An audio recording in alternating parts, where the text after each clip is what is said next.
Boa noite. Deixa eu ajeitar aqui um pouquinho. Alô, alô? Ok. Irmão, abram suas Bíblias em 1 Coríntios 1, 24.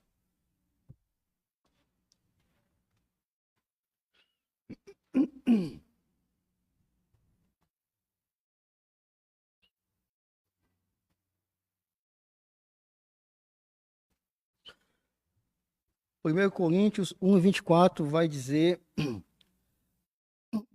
Mas para os que são chamados, tanto judeus como gregos, lhes pregamos a Cristo, poder de Deus e sabedoria de Deus.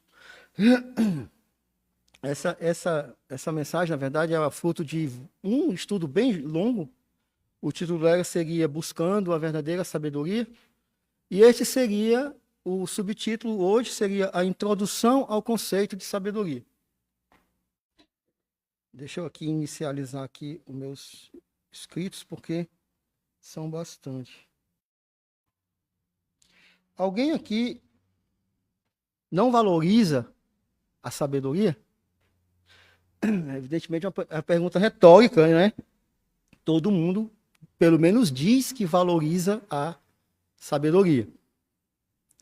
E partindo desse pressuposto de que todos, idealmente, prezam pela sabedoria, eu concluo, então, que todos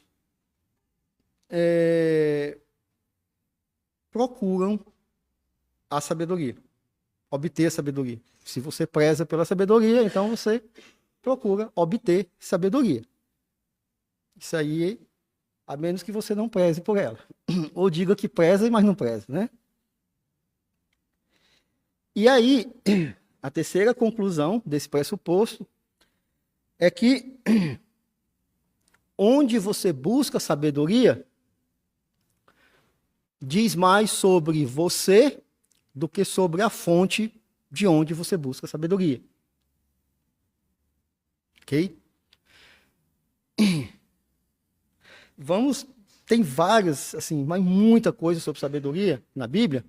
Então eu não vou pedir para os irmãos irem atrás de cada coisa, porque a quantidade, esse estudo era grande, é bem grande mesmo, eu até nem consegui memorizar tudo. Mas eu vou passar por alto, assim, para ver se dá tempo, porque a gente tem pouco tempo na quarta, né? Então, vou rapidinho. Então, no Velho Testamento, versos sobre o Velho Testamento.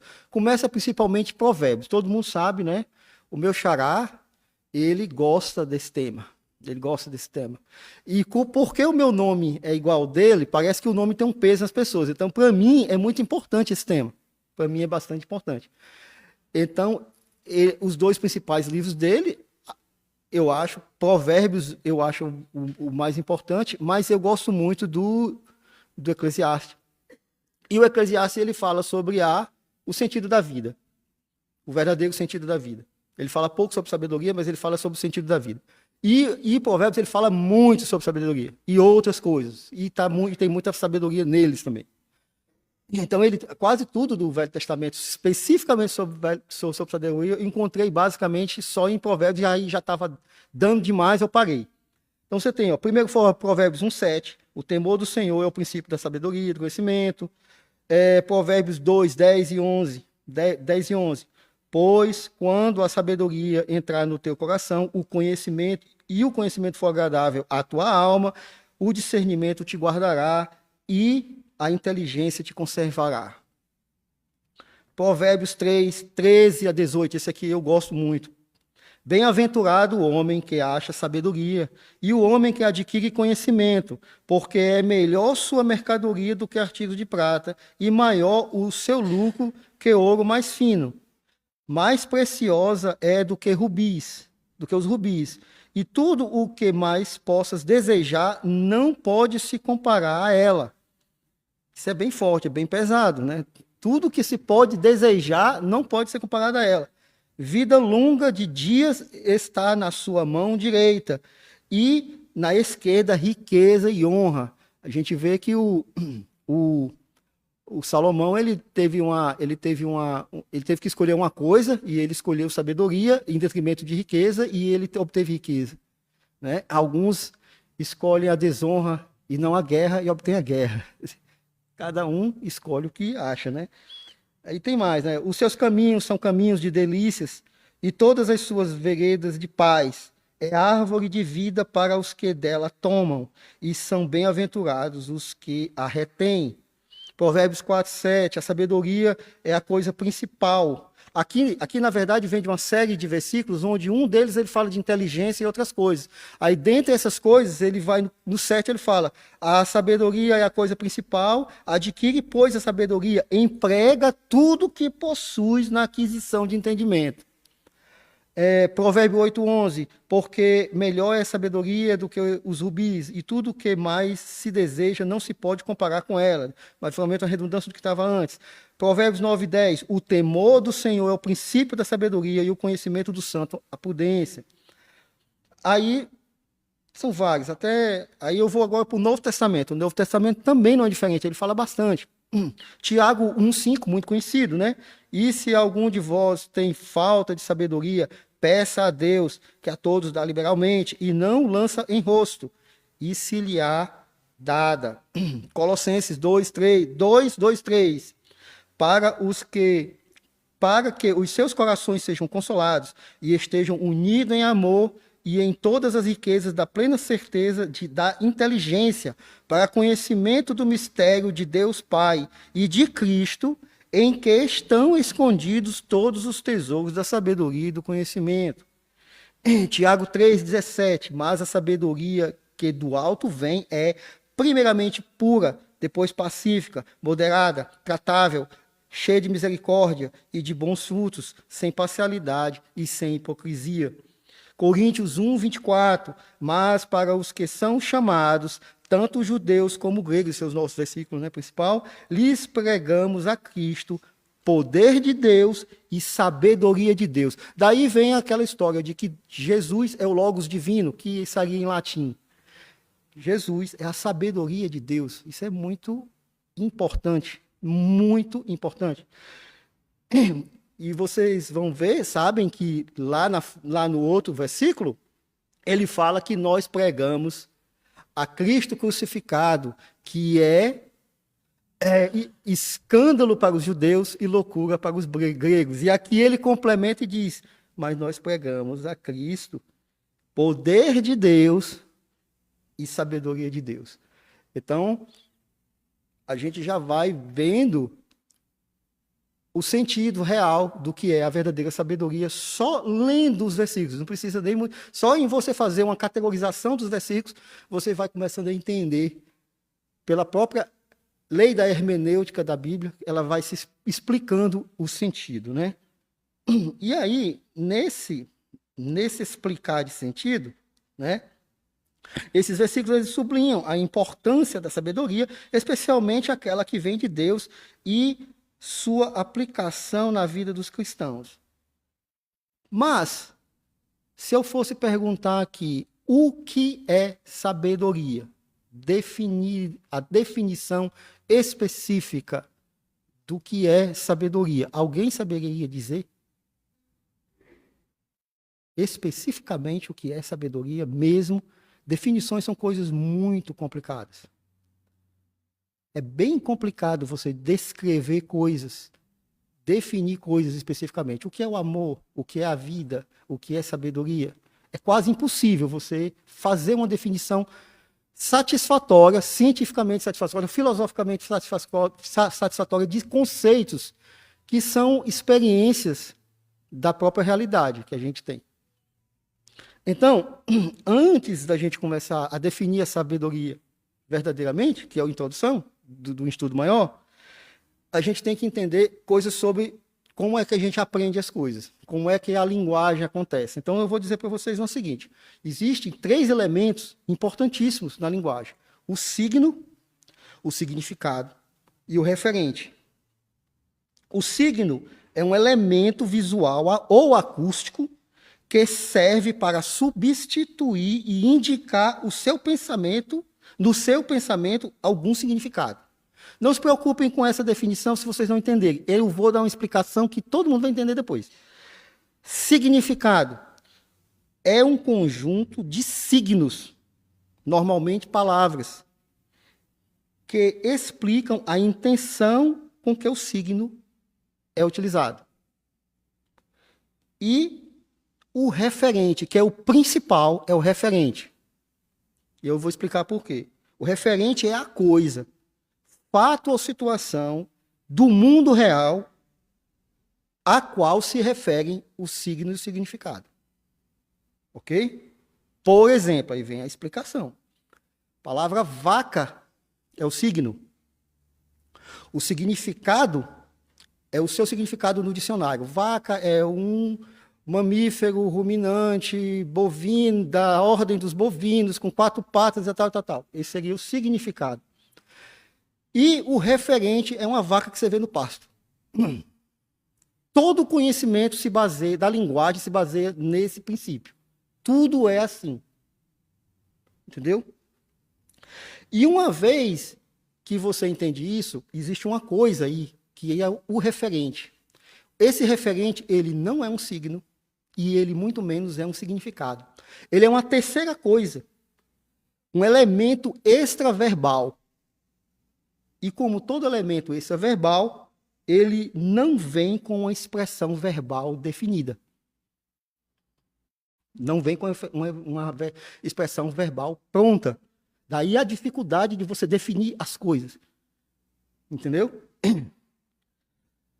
Aí eu vou explicar um problema com esse esquema. A necessidade de operar uma conversão dos dados do sentido para o mundo verbal. Porque esses dois mundos, o mundo real e o mundo verbal, eles não são o mesmo, eles são diferentes. O mundo verbal é só um recorte mínimo do mundo real, né? E estes dois mundos são de natureza diferentes. Então, entre o mundo do discurso e o mundo real, há uma discrepância, porque o mundo verbal é limitado e não abrange a totalidade das nuances de nossa experiência no mundo real. Daí a dificuldade de definir as coisas. A gente define, mas elas não são total, elas não conseguem apreender todas as nuances do que realmente nós experienciamos na realidade. Ou seja, a linguagem ela é deficitária, né? E aí a gente entra no problema da mentira e da verdade. Porque quando a gente trabalha apenas com signo e significado, e aí é que está o problema, porque muita gente começa a trabalhar no nível do discurso e só trabalha com o significado e com o signo, e esquece o referente. Quando você faz isso, e praticamente todo mundo no mundo ocidental tem esse vício, sobretudo na academia, você perdendo o referente, você passa a agir de acordo com a reação que as palavras fazem em você.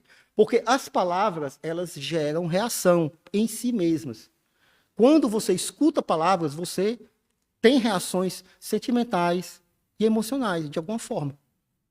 Então, se você perde o referente, você passa a ter um discurso meramente superficial no nível da emoção. E é por isso que a mentira sempre será mais persuasível do que a verdade. Porque o mentiroso, ele não tem a intenção de lhe falar sobre o referente. Ele só tem a intenção de causar em você uma reação. Desfazer uma mentira, e todo mundo sabe, e o irmão sabe como é que é, negócio de advogado, desfazer uma mentira é 1000 vezes mais difícil que desfazer uma verdade, do que fazer uma verdade. Você precisa explicar tudo para que você tenha todo o nexo causal para você chegar na verdade. A mentira é muito mais fácil de ser produzida, porque o sujeito que mente, ele não tem comprometimento com o referente. Entendeu? E aí o que acontece? A gente vai passar para a definição da mentira, da sabedoria pela Bíblia. E aí vocês vão entender o porquê que isso é importante e por que eu falei sobre o referente.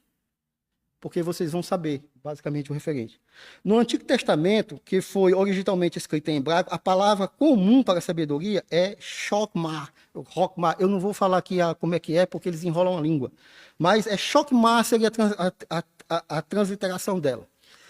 E ela, no dicionário deles, lá o que quer dizer? Porque, no final das contas, a Bíblia ela não chega e diz assim, sabedoria é isso.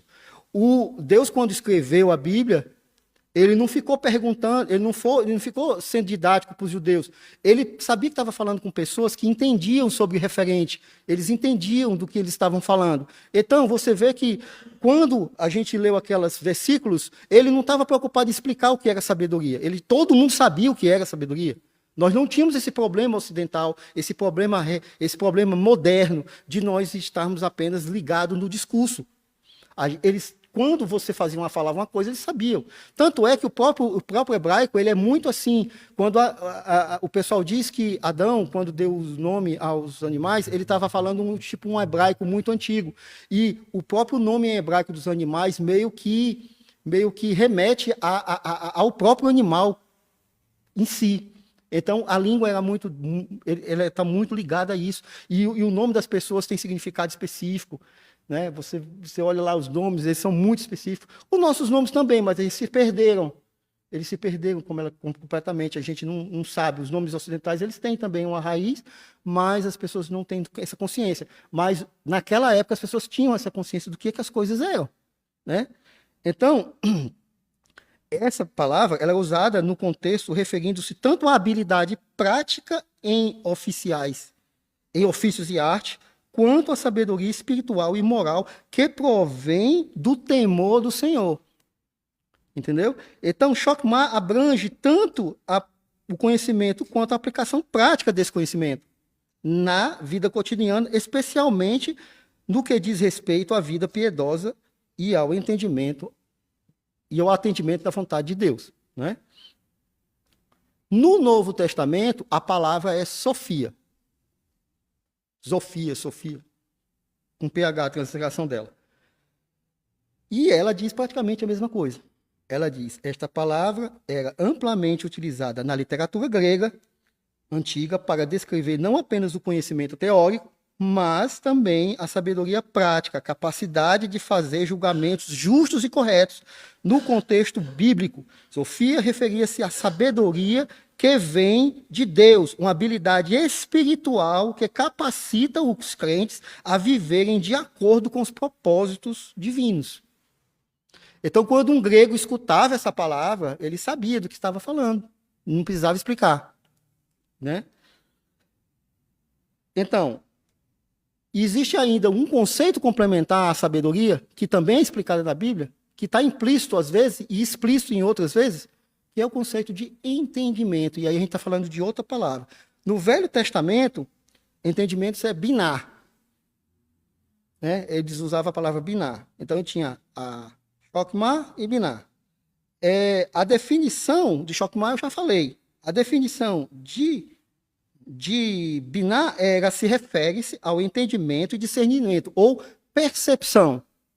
Então, este conceito envolve a capacidade de ver as conexões entre as coisas, compreender a essência profunda delas, entendeu? O seu significado profundo e perceber a verdade.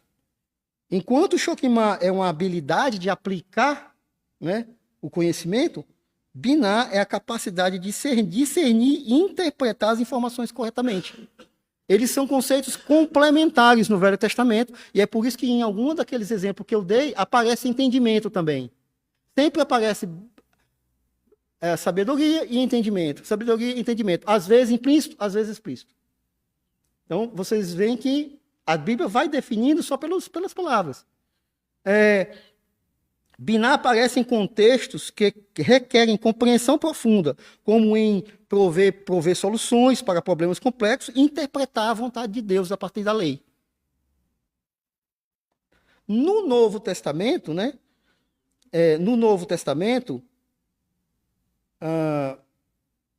Vamos dar uns exemplos aqui, porque também só ficar falando. Vamos dar uns exemplos aqui. Provérbios 2,6.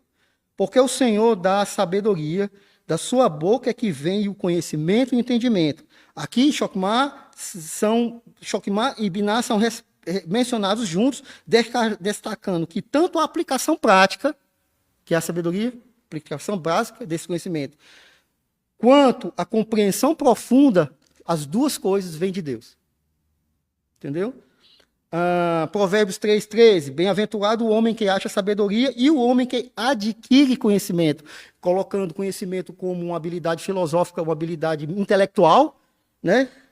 E a sabedoria como uma aplicação especificamente. A felicidade é atribuída tanto a quem tem sabedoria quanto a quem tem entendimento, mostrando que ambos são pilares da felicidade, né? No Novo Testamento, a palavra Sofia é exatamente a sabedoria, né? E a palavra de entendimento é sineses.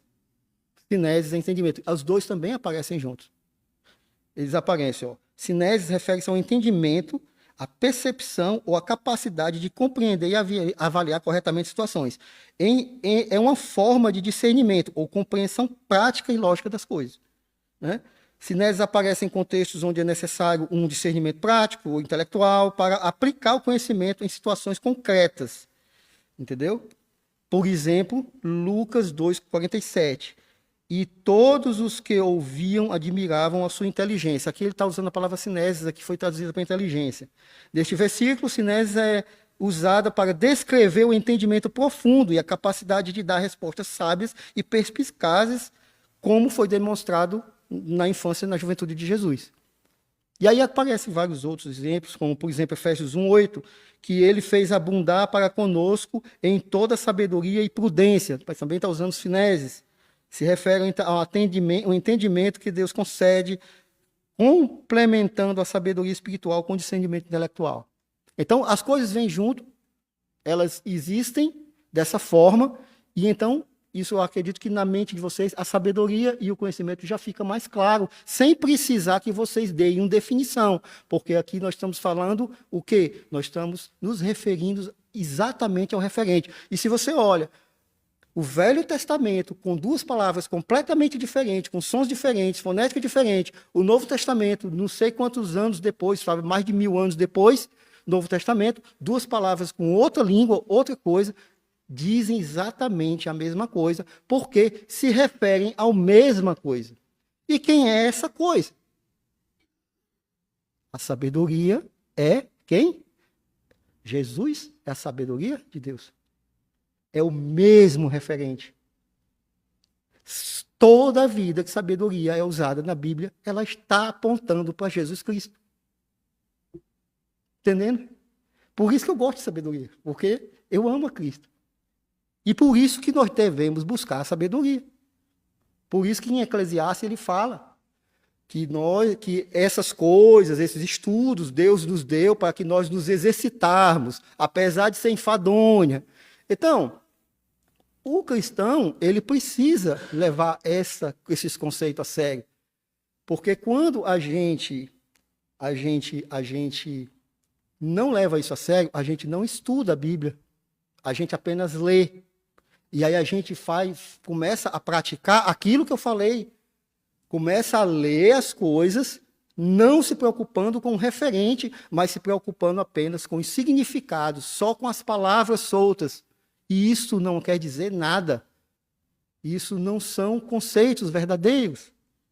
São apenas palavras. E aí, de repente, tudo vira tudo, né? Deus é amor. E pronto, né? Deus é amor, né? De repente tudo é amor, tudo é tudo qualquer coisa, né? É que nem o verbo coisar do brasileiro e o verbo get do americano, é tudo a mesma coisa. E aí você não sabe do que você está falando, você está apenas ali lendo. O meu avô, ele lia muito depois de velho. Ele lia a Bíblia, acho que o dia todo. O dia todo ele ficava lendo a Bíblia. Ele ficava assim. Porque ele lia falando, né? Eu não sei se ele entendia, não. Eu não sei se ele entendia aquilo. Ele lia tanto. Porque, olha, é mais importante você passar 15 minutos estudando a Bíblia de verdade do que você ficar o dia todo lendo e não entendendo nada. Se você não tem tempo para estudar a Bíblia, faz assim. Reserva um tempo pequeno, mas estuda de verdade. Lê de verdade. Se aplica de verdade no conhecimento. Porque Se não fizer isso, não adianta nada você ler. Às vezes você sabe um monte de versículo decorado, mas você não entende as razões. Eu não sei se vocês já leram esses versículos com essas mesmas visões que eu estou dando aqui. Entende? É uma coisa que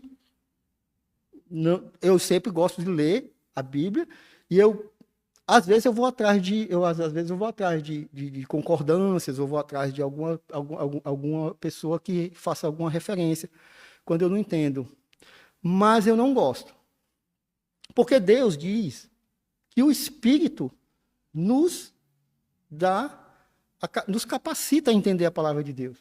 E nós não sabemos, não estou dizendo que é errado você fazer isso a partir da visão de outras pessoas.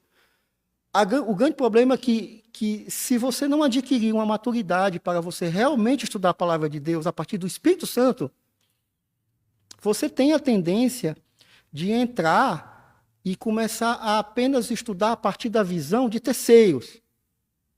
Eu não acho isso interessante. Por exemplo, vou dar um exemplo. Tem um estudioso da palavra de Deus que eu não tenho nada contra ele, e eu acompanho há muito tempo, não vou dar o nome. Mas ele chegou a um nível de arrogância tão grande que ele achou que deveria fazer uma Bíblia dele. E ele criou uma Bíblia dele, porque ele acha que ele entende mais de grego do que todo mundo que estudou o grego e o hebraico, que fez a KJV. Então ele acha que ele deveria criar uma versão dele. E aí ele vem com coisas ridículas, questões idiotas, eu posso dizer assim, como, por exemplo, ele não gosta de usar a palavra aliança, porque ele diz que deveria ser pacto. Só que quando a gente vai estudar a etimologia dessas palavras, é a mesma coisa. Mas aí ele inventou que, por exemplo, que pacto é uma coisa entre um ser mais poderoso e criaturas menos poderosas, que somos nós. E aliança é uma coisa entre reis que estão no mesmo nível. Eu não sei de onde ele tirou essa ideia, mas me parece que ele é um analfabeto funcional, ele nunca leu. Entendeu? Sendo que se ele fosse um pouquinho mais inteligente, um pouquinho mais humilde, ele ia ver que o prepúcio é uma aliança. Certo? Corta e vira uma aliança. É assim que Deus faz. Então, qual é a melhor palavra para você descrever? Pacto ou aliança? Me parece que o simbolismo, o signo, né, está naquele pedaço de carne que foi extirpado. Ele parece que não leu, ele preferiu outra coisa, talvez foi ler outra coisa, não sei. Eu gosto da Bíblia, eu gosto de ficar com a Bíblia. Quando, então, a coisa fica complicada demais, aí eu pergunto para o pastor. Primeiro eu vou no pastor da minha igreja, que é o que é correto. Se eu tenho uma dúvida real, eu vou no pastor. Por exemplo, eu tinha uma convicção específica sobre o esquema da salvação com relação a Judas, que, assim, 2 minutos de conversinha ali com o pastor, ele me mostrou um negócio ali que eu fiquei, mas eu sou burro, viu? Mas como eu sou burro? Porque, sabe, você começa a ficar raciocinando, começa a ficar fazendo um monte de caramiola, e aí ele vai, não está vendo aqui não? Nem todo aquele que diz Senhor, Senhor, entrará no reino dos céus. E aí ele fala também da história mas Senhor, nós expulsamos o demônio em seu nome e tal e tal. E eu, rapaz, e eu rali a passagem. Passou batido. Entende? Então, quer dizer, eu estava com a ideia da minha cabeça, talvez não tenha orado direito na hora de ler. Tem que orar, tá? Orar muito antes de você começar a ler a Bíblia. Essas coisas vão fazer você ficar bem mais sábios, bem mais inteligentes. Ler a Bíblia deixa inteligente. Eu digo para vocês, faça uma coisa com seus filhos. Dê a Bíblia para ele ler. Faz ele ler. Ele vai gaguejar. Não dá uma versão ruim, fácil não. Dá uma versão difícil. Aí faz ele fazer assim. Eu não sei o que é que dizer essa palavra. Não tem nada. Pega ali um dicionário e vai aprender. Porque quando ele terminar, ele vai ter um vocabulário, bem grandão. E quanto mais palavras você sabe, mais inteligente você é. É por isso que os judeus são muito inteligentes. Porque eles têm a obrigação de decorar a Torá inteira. Eles têm que decorar. Do bar mitzvah dele, eles têm que recitar ela todinha de cabeça. Então, por que a gente vai facilitar a vida? Não vamos fazer isso. A gente tem que estudar bem a Bíblia. Entendeu? E aí, para terminar... Não, ainda tem tempo ainda, né? Vamos até 19h30. Tem aquela história, porque a palavra para sabedoria é Sofia, e a gente entende da palavra filosofia. Não é isso? Até que tem aquele filme A Escolha de Sofia, é uma brincadeira com a palavra Sofia, porque é um filme filosófico e ele está se referindo à Sofia, que é sabedoria. Ele não é, e por algum, ela fazia cartas filosóficas e por algum motivo o nome dela era Sofia, mas isso aí foi meditado no filme para fazer essa brincadeira, esse trocadilho linguístico. Mas o que acontece é o seguinte, lá em Colossenses, se não me engano, ele fala assim, ó, Colossenses 2:8. Tende cuidado para que ninguém vos faça presa sua por meio de filosofias e vãs sutilezas, segundo a tradição dos homens, segundo os rudimentos do mundo e não segundo o Cristo. Aí a gente vai fazer um estudo aqui. Vamos fazer aqui um estudozinho para a gente de conta que a gente está estudando. Eu vou estudar isso aqui, quero estudar só esse versículo aqui. Beleza. Aí, primeira coisa que tem aqui é que ele está utilizando a palavra filosofia. Amor à sabedoria. Bom, mas todo o Velho Testamento, e boa parte do Novo Testamento, diz que nós devemos amar a sabedoria. E a sabedoria aponta para Jesus Cristo. Mas aqui ele está dizendo que a gente não deve se integrar a filosofias. Aí fica parecendo uma contradição. Só que a gente sabe, né, que ele está falando de coisas do mundo. O problema é que a gente precisa saber exatamente do que ele está falando. Como eu falei, o referente. Qual é o referente aqui? Qual é o verdadeiro referente? Do que é que ele estava falando aqui? Né? E aí o que acontece? Na época de Paulo, na Grécia Antiga, a palavra filosofia era amplamente utilizada para se referir ao estudo e à busca de sabedoria, conhecimento e entendimento sobre a natureza do universo, a moralidade, a vida e a existência. Quando Paulo usou esse termo no plural, porque aí tem que ver que ele entende, ele usa no plural, filosofia, uma coisa assim, e não filosofia, né? Ele, quando usou esse termo do plural, né, em Colossenses 2:8, ele estava se referindo a diferentes sistemas e escolas filosóficas que existiam na época. Não mudou nada do que é hoje, porque só o que nós temos hoje é de ideologias. Naquela época, sabe o que tinha muito naquela época? Olha só as correntes que tinham naquela época. O platonismo, o aristotelismo, esses já estavam caindo porque eram mais sérios. Já ninguém gostava muito deles. Aí tinha o estoicismo. Olha o que o estoicismo dizia. Ele foi fundado por Zenão de Sítio.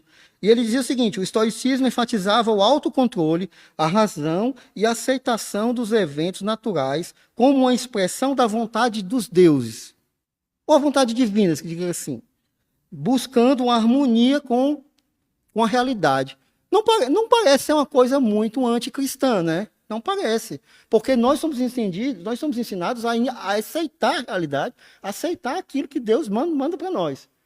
Só que o problema é o seguinte, quando você entra, essas filosofias que existiam aqui, elas eram um recorte do mundo que tentava explicar o todo. Então, para os estoicos, só existia isso. Você se limitava àquilo ali. Então, você ia ser estoico. Você tinha que aguentar o tranco e tal. Inclusive, o estoicismo está voltando. Se você entrar na internet ali no YouTube, só o que tem é canal de estoico, de estoicismos. Porque, sobretudo, os homens estão entrando, os jovens estão entrando no estoicismo hoje. Estão entrando bastante no estoicismo. O problema não é que eles entrarem no estoicismo. O problema é eles entrarem no estoicismo e não entender que o estoicismo só fala de um princípio cristão. Não fala de nenhum outro. E ele vai achar que aquele lugar é o todo, e que eu estou bem, estou autossuficiente nessa bolha aqui. Só que Jesus Cristo nos dá muito mais do que isso. Isso é um aspecto da realidade. Jesus é tudo. Então ele se limita. Então essas correntes filosóficas se limitam, eles sempre tendem a dizer que o mundo é só aquilo. Paulo brigou naquela época, discutiu lá na época, não sei se era no Areópago, eu acho, ele discutiu em Atenas com os epicuristas. Os epicuristas já é a esculhambação, porque os epicuristas eles acreditavam que o mundo você deveria viver em busca do prazer. Olha só, engraçado. Os pecados nunca são muito velhos. Na verdade, é só requentar a esculhambação que sempre teve. Tem nada de novo. Não tem nenhum original aí, não. O diabo é velho. O diabo é bem velho. Então, o que acontece? Então, eles queriam a tranquilidade da mente com o bem como bem supremo. Isso é o epicurista. É tanto que quando ele começou a falar com os epicuristas, aí a galera chamou ele de paroleiro, chamou ele de doido. Ele pegou e parou de conversar, foi embora e disse, esses caras aqui não têm a menor condição, eles já estão longe da realidade, vou sair daqui e vou embora, porque aqui não é um lugar bom para me pregar o evangelho. É aquela história de você não jogar pérolas aos porcos, né? E aí tem o ceticismo, e depois tem os cínicos também. Então, só essa quantidade. Então, imagina ali que Paulo estava falando dessa miríade de ideologias. O que é que a gente fala hoje? A teoria de gênero, gaysismo, comunismo, nazismo, ismos, kantismo, né? Hoje em dia, o Kant, né? Tem até aquela história do Kant, diz que o mundo não existe, o mundo é a gente que organiza na nossa mente. O mundo é feito por formas a priori. É uma espécie de platonismo, só que um platonismo hardcore. Ele acha que as coisas do mundo não existem, nós é que as organizamos. O que existe são formas a priori. Aí até o Ariano Suassuna faz uma brincadeira dizendo que ele queria ver Kant na frente de uma onça, para saber se era só uma forma a priori ou se era uma onça mesmo, né? Que aí no instante ele ia saber que existia onça, né? É uma brincadeira que o Ariano Suassuna faz, mas que pouca gente entende que ele está falando de Immanuel Kant, né? Que era uma besta quadrada, assim como é Nietzsche e várias outras pessoas, né? Que as pessoas adoram, né? Adoram adorar nesses lugares que chamam que são os templos do saber. Daí eu falei que onde você procura sabedoria diz mais sobre você do que sobre a fonte da sabedoria que você está procurando. Então, para finalizar, né? Para finalizar agora tudo, eu vou dizer um texto e eu vou dar um desafio. E eu não vou dar resposta aqui, tá? Não vou dar resposta. Esse texto é Lucas. Para você ver que a Bíblia ela tem muita sabedoria, mas muita sabedoria na Bíblia. Muita mesmo. Cada versículo, cada coisinha. Às vezes você está lendo uma coisa que todo mundo só olha para uma coisa, e de repente tem uma coisa ali que te explica um negócio assim muito grande. Então vamos ver aqui, ó, Lucas 15, 4 a 10. Vamos ler eles juntos, eu vou ler aqui, aí vocês acompanham. A minha é a ACF, tá? Eu gosto das línguas difíceis, das palavras difíceis, eu gosto da ACF. Mas não recrimino quem usa as outras. Né? Versículo 4. Que homem dentre vós, tendo 100 ovelhas e perdendo uma delas, não deixa no deserto as 99 e vai após a perdida até que venha achá-la? E achando-a, a põe sobre os seus ombros, jubilando.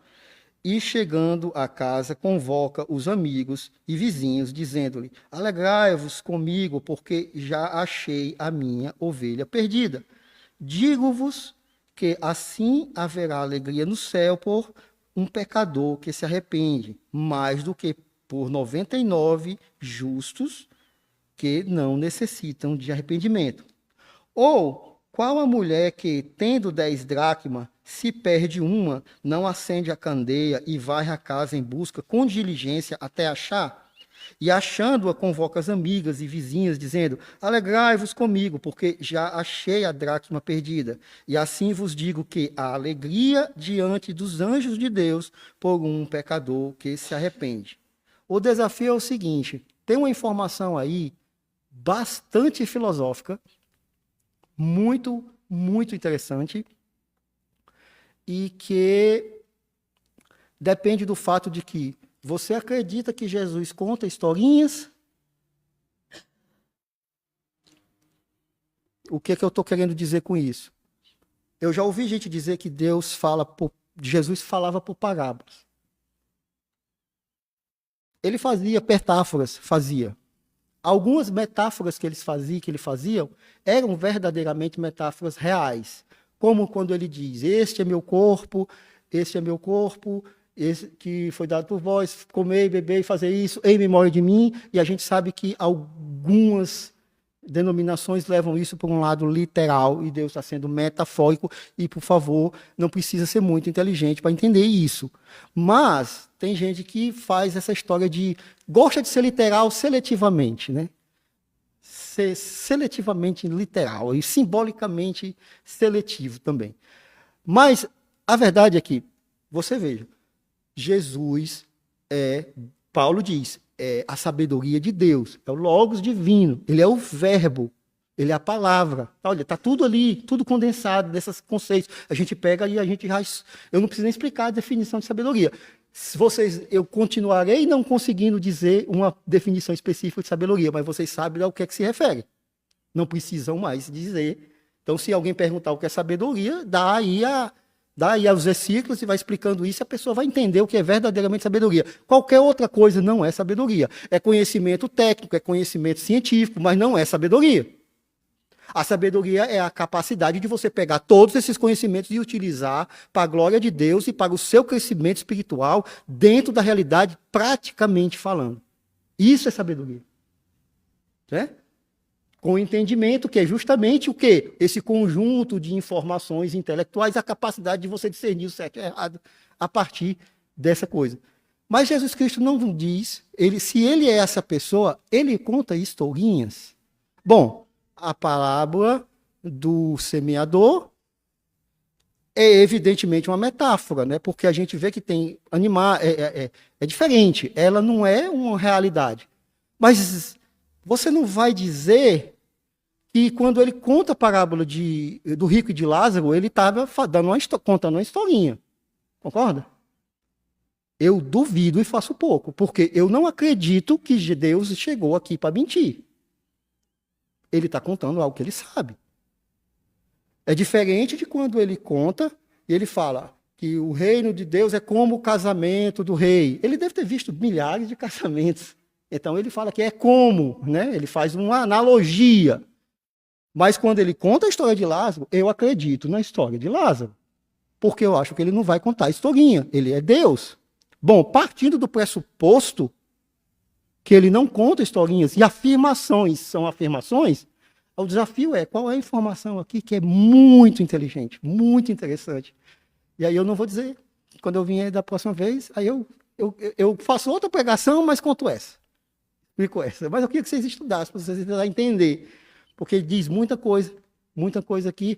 Porque eu gosto desses temas, eu admiro esses temas, eu gosto de temas sobre sabedoria, eu gosto de aprender sobre essas coisas. Eu gostava de ciências antes, então eu era um ateu, eu cheguei a virar ateu.